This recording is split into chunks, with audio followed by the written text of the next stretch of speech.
Cette semaine, une double paracha, Vayakel et Pikoudé, comme une double dose de vitamines. Plus d'informations à traiter, à méditer, à digérer. Le découpage de la Torah répond à une logique de lecture. Marier Vayakel et Pikoudé, c'est évoquer un rassemblement, Vayakel, et un dénombrement, Pikoudé, celui des éléments du temple portatif. Ce lieu parfois appelé Mishkan, lieu de la résidence de Dieu, descendu au milieu des hommes, parfois Mikdash, lieu de sanctification de l'homme, s'élevant vers Dieu. Un point de rencontre entre le ciel et la terre, entre Dieu et l'homme, sans jamais confondre les deux identités qui se trouvent toujours placées en face à face, en visage à visage. Maintien de la tension entre le ciel et la terre, telle l'échelle de Jacob tendue entre terre et ciel. Dieu ne s'approprie pas l'homme, sauf au jour de sa mort. L'homme ne s'approprie pas Dieu, sauf au jour de son idolâtrie. Le Dieu libérateur d'Égypte voulait libérer Israël de son Égypte intérieure, de ses idolâtries, celle de la domination de l'homme par l'homme, celle de l'économie aveugle, celle des vérités religieuses qui imposent leur diktat, celle des pieuses hypocrisies, ou celle des rituels desséchants. Moshe devait être le garant et l'éducateur de cette mise à distance, de ce questionnement du monde qui refuse l'arrêt sur image. Mais voilà, il dut abandonner son peuple de disciples, ces adultes âgés de moins de 10 ans mentalement, pour cueillir les paroles gravées du doigt de Dieu.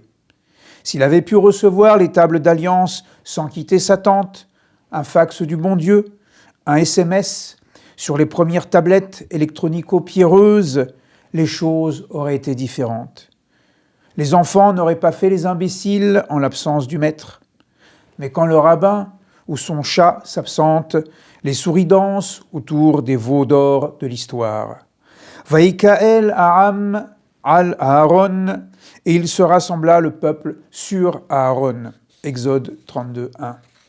Rassemblement jouissif, où la grasse nourriture, les boissons enivrantes et le rire impudique triompheront de la mémoire des victoires passées, accordant à cette sculpture de métal fondu le titre de Dieu d'Israël.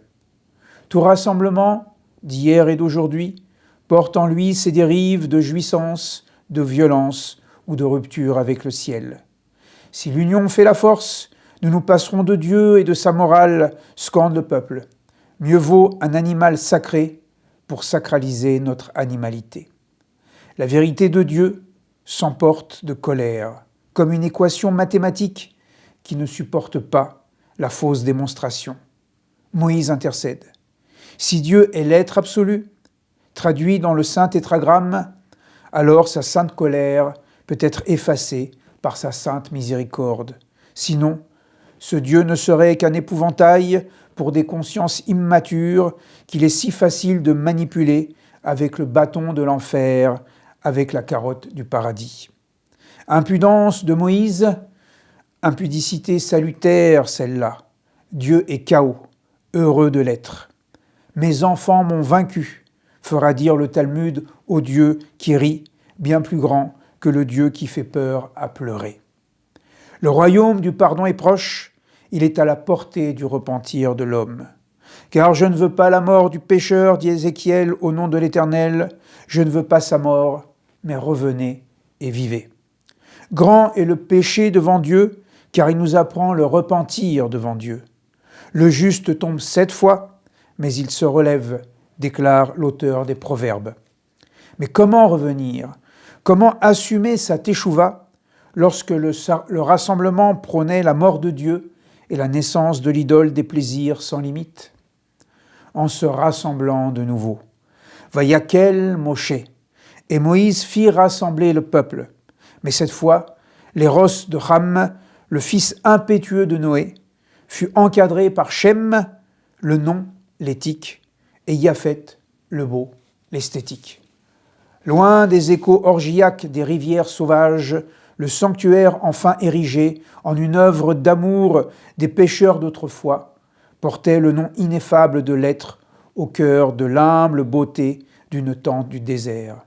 Et la voix du ciel traversait toute la terre en chantant « J'ai pardonné, j'ai pardonné ».